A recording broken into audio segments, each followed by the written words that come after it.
khayrun inda rabbike thawaban wa khayrun amala. A dobra dela koja večno ostaju, bit će od gospodara tvoga bolje nagrađena i u ono što se čovjek može pouzdati. Sehru dunja, evlat, dunjalučka čarolija, evlat, djeca, potomstvo, blagodat, blago nam dato od Allaha Đelešanuhu ili naše iskušenje. Među trajno dobra dela koja čovjek čini i radi dok je živ, a ostavlja iza sebe, je dijete, evlat, odgojen u islamu. Delo koje čovjeku donosi dobrobit i sevap i kada ga nema na ovome dunjalu, je trajno dobro delo dijete odgojeno ili vaspitano u islamu.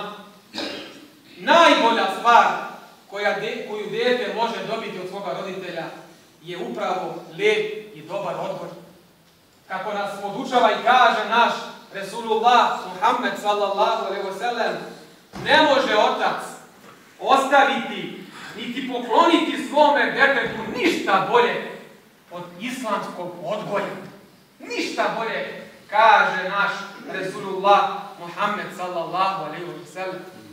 A kolika je važnost i koliki zadatak i naša obaveza u pogledu odgoja naše djece, možda ćemo najbolje razumjeti i shvatiti posle ajeta u kojem nam uzvišeni Allah Đelešanuhu poručuje kada kaže Bismillah, ja ejuhallazina amenu, o vi koji verujete, ku anfusakum wa ahlikum nara, čuvajte sebe i svoje porodice od vatre. Ku anfusakum wa ahlikum nara, čuvajte sebe i svoje porodice od vatre. Wa quduha an-nasu wal hijaratu 'alayha, od vatre čije će gorivo biti kamenje i ljudi. Dragi moji brate, čuvajmo sebe i svoje porodice, svoju djecu od vatre. Allah nas upozorava. Dragi moji brate, u životu na ovome dunjaluku, mi kao roditelji smo nekako zauzeli ili uzeli dve uloge. Ulogu vrtlara, baštovana ili ulogu onog klesača. Vrtlar, baštovan, koji pušta u svojoj bašti ono bilje, ono rastinje, ono cveće, da izraste, pa ga kasnije makazama ni da Allah sačuva sekirom dovodi u red. Ili uloga klesača koji onu sirovinu kojom je počašćen od strane Allaha Đelešanuhu od samog starta oblikuje onako kako je njegov gospodar Allah zadovoljan, onako kako klesač sam želi. Mi na ovom dunjaluku uzimamo jednu od ovih dve uloga. Bojim se da je naša najveća greška što sebi pripisujemo i dozvoljavamo da budemo vrtlari. Jer vrtlar koliko god da je sposoban, on je sposoban da to rastinje, bilje, kasnije dovede u red. Ne baš uvek, ali vjerojatno će uspjeti. Ali bilje u obliku čoveka koji pusti svoj koren, koji ojača, teško ga kasnije možeš dovesti u red. Naša najveća greška je što sa dovođenjem u red našeg vlada, naše djece, počinjemo tamo u 10. 15. godini. Kasno je, dragi moji brate. Kasno je, dragi moji brate, jer se time počinje onoga dana kada svoje dijete, bilo muško ili žensko, uzmeš u svoje naručje. Kada prvu reč koju čuje bude reč ezana. Allahu akbar, Allahu akbar. Allah je najveći, Allah je iznad svega. Ešhedu an la ilaha illallah. Nema drugog Boga osim Allaha. Ešhedu anna Muhammeden Rasulullah. Muhammed je Božji poslanik. Hayya ala salah, vidiš, odmah mu bacuješ reći salah u glavu, kasnije će ih klanjati. Hajde na namaz. Hayya ala falah, eto ti ga spas. Alija radijallahu anhu bi govorio da obrazovanje deteta počinje 20 godina prije rođenja deteta. Kako, dragi moj brate? To mi je namjera i nije cilj da ti danas objasnim. Barem prenesem, jer odgoj deteta je veoma zahtevna, glomazna, gabaritna tema. Ne može stati u jednu hudbu, ne može stati ni u jedan dan. A deca, to je ono što nam se dešava. Zar te ne interesuje? Zar se ne bojiš Allaha dželešanuhu u kakvom ćeš stanju ostaviti ili podizati svoje dete? Kaže Alija radijallahu anhu, 20 godina prije rođenja deteta počinje čovjek da formira, da odgaja svoje dete. Kako? Pitaš te kako? Tako, dragi moji brate, što brižljivo bira majku svome detetu. Ja znam da će sada većina vas pomisliti, a što to nama sad treba? Mi smo izabrali majku našoj deci. Naša deca su i velika. Kakva su, takva su. Šta sad o tome vrijedi? Hak je mladoga čovjeka da to čuje. Mladoga brata koji je pred brakom. Da se ono koristi ovom. A tvoj je hak, tvoje pravo. Ako si neke stvari propustio sa svojim detetom, sa svojim sinom, da barem na unučetu to popraviš. Ispraviš se. I nemoj dozvoliti, kako kaže Božji poslanik, da te ista zmija 2 puta iz iste rupe ujede. Nemoj to dozvoliti. Ako si neke stvari propustio u odgoju svoga deteta, nemoj to propustiti sa unučetom svojim. Dragi moji brate, kažem, kada mu biraš majku koja će ga roditi i odgajati, kaže Muhammed sallallahu alejhi ve sellem, 4 stvari udaju devojku. Prva stvar, kaže lepota, kaže Božji poslanik. I nekako je prirodno osjećanje koje čovjeka vodi, koje ga vuče ka suprotnom polu, je ta lepota. Još od onoga dana kada je Adem alejhiselam u džennetu otvorio oči i vidio one džennetske lepote, od toga dana to ljudsko oko se raduje lepoj stvari. I nekako kaže prirodna stvar koja čovjeka vodi i ta osjećanja koja čovjeka vode vuku da čovjek oženi lijepu ženu. Druga stvar, kaže bogatstvo. Kaže Božji poslanik. 4 su stvari koje udaju devojku. Druga stvar je bogatstvo. Tu smo najviše grešili. Tu smo se najviše upecali. Bogatstvo. Allahu yabsutu rizqa limen yasha'u wa yaqdir. Allah daje bogatstvo kome hoće ga oduzima. I ne postoji čovjek koji se rodio bogat i umro bogat. Malo je tako. Allah daje bogatstvo kome hoće, Allah ga i uzima. On je huvar razak. On je taj koji opskrbu daje. A čovjek je promjenjiva kategorija. Ima, nema. Tu smo najviše pogrešili. Treća stvar koju devojku udaje je porijeklo. Četvrta stvar, ali ne posljednja stvar po važnosti, je takvaluk, bogobojaznost, koja se može naći kod majke tvoga deteta. Da ti kažem, dragi moj brat, ona žena, ona majka koja ima u posljednju 4. stvar, budi siguran da će ti biti najlepša žena na svijetu. Da ćeš tom biti najbogatiji muž na svijetu. Koliko god malo ili puno ima. I budi siguran da će tvoje dijete imati najbolje porijeklo. Kako će ti dijete odgojiti žena koja ne veruje, koja ne zna za Allaha dželešanu? Kakvog hajra očekuješ kasnije od tog i takvog deteta? Druga sekvenca prilikom odgoja deteta je, nećete mi verovati, nikah, venčanje. Da li vi verujete, poražavajuća je činjenica za mene i vjerujem sve nas, da u ovom našem džematu, ja mislim da je najveći džemat u Beogradu, da na godišnjem nivou se samo 1 ili 2, eventualno 3 braka sklope u ovom džematu. Dakle, da 1, 2, eventualno 3, ne pamtim godinu kada je bilo 4, 5 braka sklopljeno u toku jedne godine.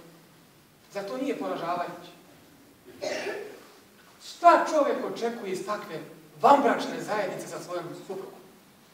Šta čovjek očekuje kada mu je sama zajednica, taj brat, haram? Kada mu je odnos sa tom i takvom ženom finalu? Može li iz takvog odnosa, takvog braka izaći hajirli dete? Ili kako se dete naziva iz braka koji je vanbračan? Ružna je riječ, ne želim da to pominjem ovdje. A druga stvar, odmah posle vjenčanja je prva bračna noć. Znate li, draga moja braćo, da je od sunneta Božeg poslanika da mladenci pre prve bračne noći, pre stupanja u intimni odnos, klanjaju 2 rekata nafile namaza i dovu prouče, kojom traže zaštitu od lanetullah šejtana. Često se čudimo kada na internet portalima, raznoraznim stranicama slušamo predivne glasove naše male dece od 3, 4, 5 godina, koja su hafizi, čuvari Kur'ana.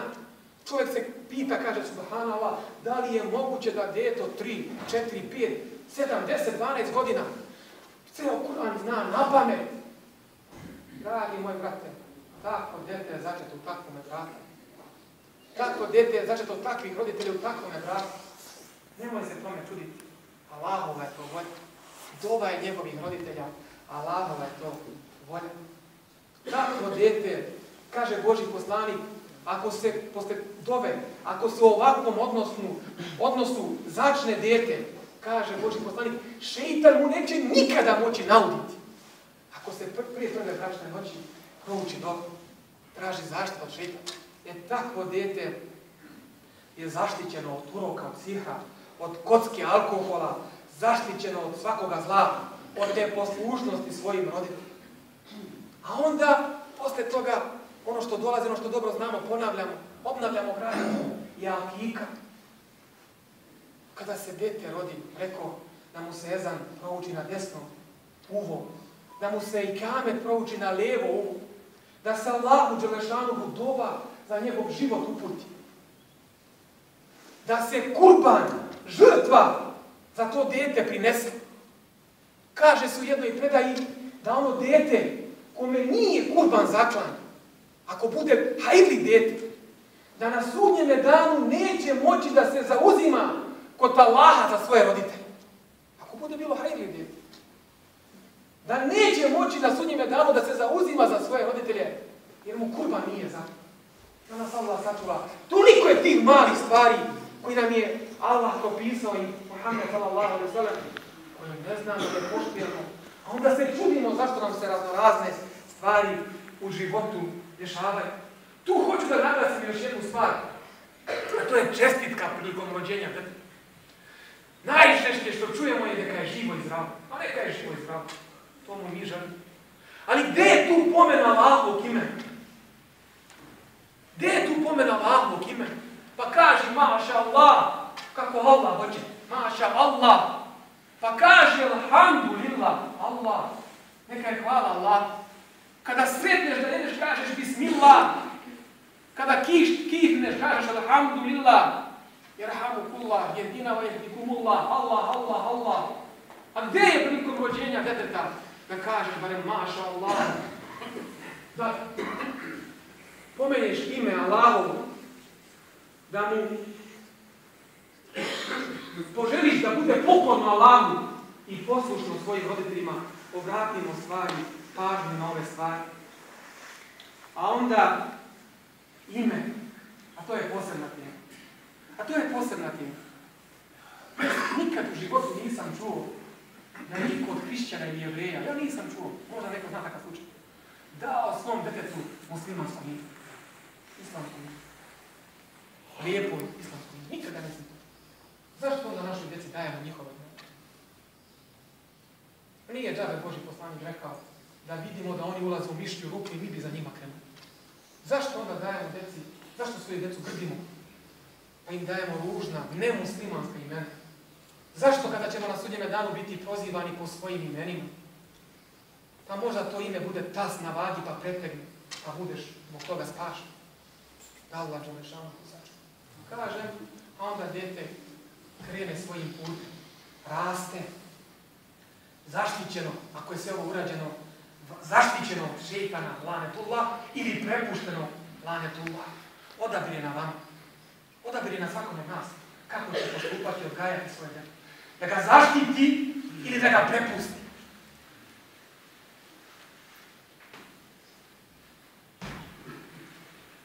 A možeš li tako surov, nehuman biti prema svom djetetu, pa da ga prepustiš, lanetullah? Možeš li tako nehuman, loš, surov biti prema svom djetetu? Ispričat ću vam jednu priču, istinu priču.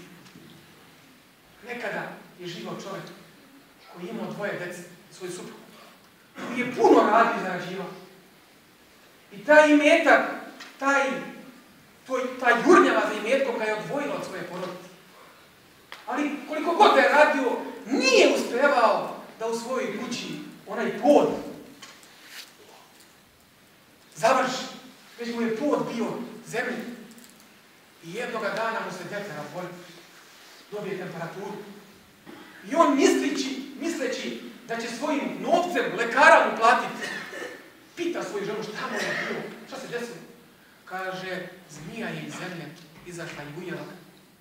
Misleći da će tim svojim novcem najbolje hećima lekara platiti i izbaviti svoje dete.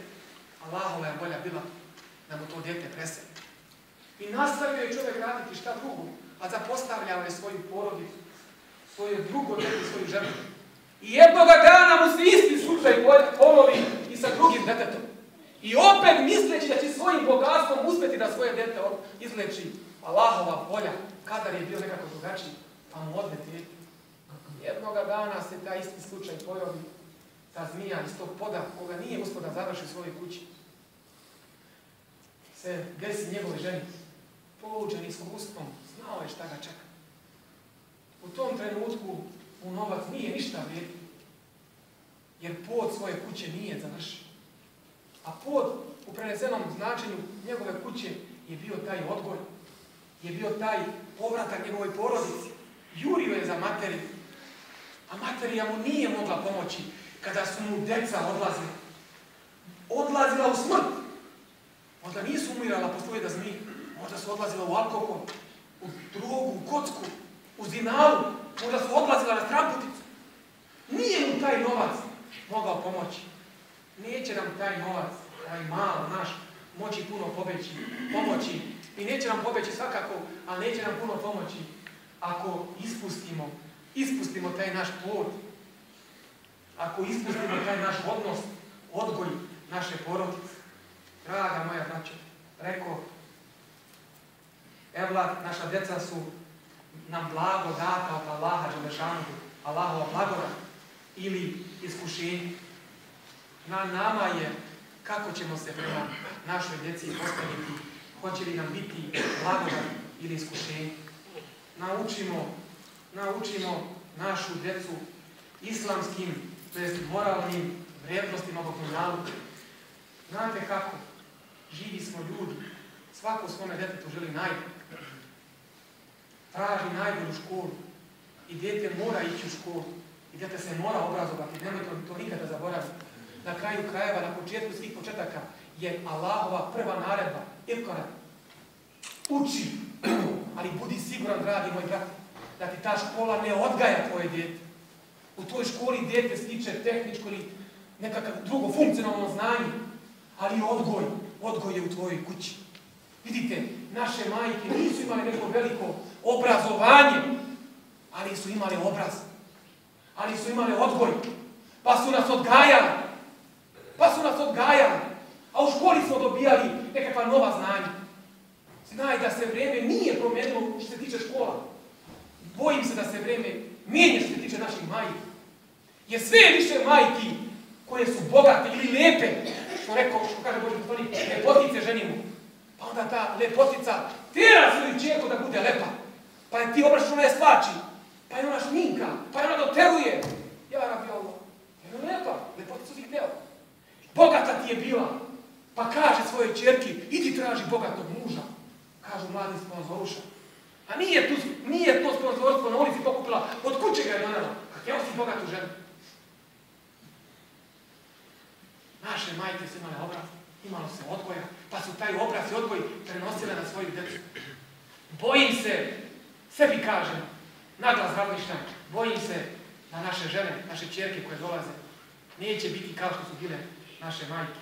Hoću da završim, na kraju kažem, preko tema je preopširna, da bi stala u jednu hudbu, ako Bog da Allahom voljom ćemo nastaviti, jer je jako bitna stvar nastaviti, a hoću da kažem da iza sebe ostavimo hajr evlad, ovo je jako bitna stvar.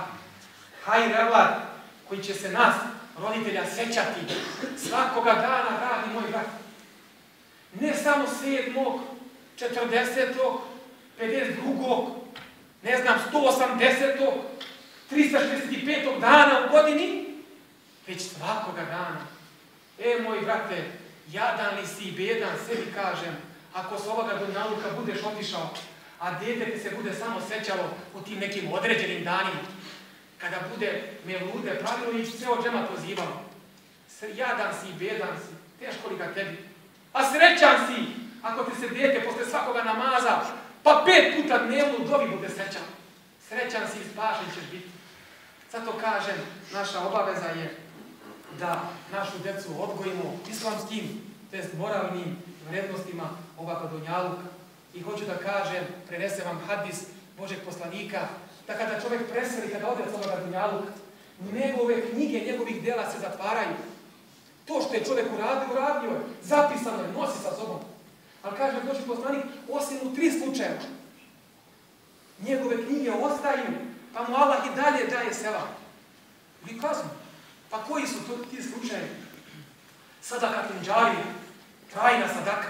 Kada čovjek uradi nešto trajno i ljudi se za njegove smrti koriste njegovim delom.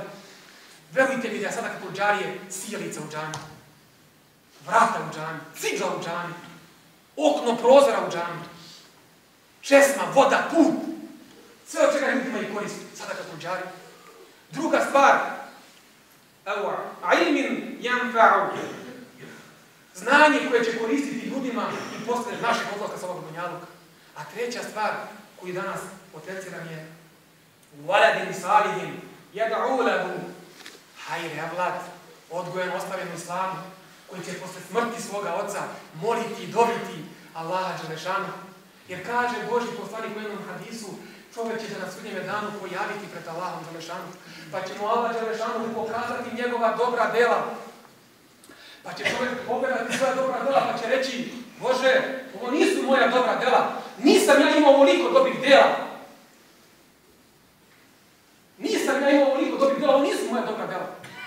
Allah dželešanu će mu reći, ovo su sve vapi od tvoga deteta.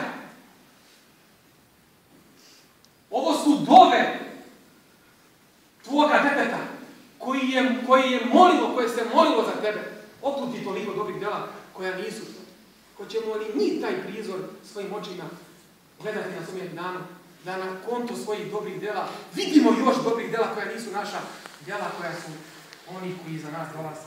Rekao, završavam hadisom Božeg poslanika Muhammeda sallallahu alejhi ve sellem, kome se prenosi od Abdullah ibn Omera, da je čuo od poslanika sallallahu alejhi ve sellem da je rekao: kullukum ra'in wa kullukum mas'ulun an ra'iyatihi. Svi ste vi pastiri i svi ste odgovorni za svoje stado. Vođa je pastir i on je odgovoran za svoje stado. Čovjek je pastir u svojoj porodici i on je odgovoran za svoje stado. Žena je pastirica u kući svoga muža i ona je odgovorna za svoje stado. Sluga je pastir u imetku svoga gazde i on je odgovoran za svoje stado. Svi ste vi pastiri i svi ste vi odgovorni za svoja stada. Allahu naš dragi, molimo te da ovaj naš evlat, ova naša djeca budu dunjaluška čaralija u vidu tvoje blagodati, a ne iskušenja prema nama. Allahu naš dragi, molimo te, osnaži nas da našu djecu odgajamo u veri i moralu, onako kako ćeš ti biti zadovoljan na sudnjem danu. Allah naš dragi, pouči nas kako da naučimo svoju djecu da budu dobri ljudi, dobri i ponosni muslimani. Allah naš dragi, smiluj se nama, našim porodicama, našoj djeci i daj nam džennet, smiluj nam se i daj nam džennet. Allah naš dragi, budi sa nama, a nemoj biti protiv nas. Bismillahirrahmanirrahim. Rabbana hab lana min azwajina wa dhurriyyatina qurrata a'yunin waj'alna lil muttaqina imama. Allahu, podari nam u bračnim drugovima našim, u djeci našoj radosti i učini nas da budemo oni koji su vođe po tekijama, bogobojavima.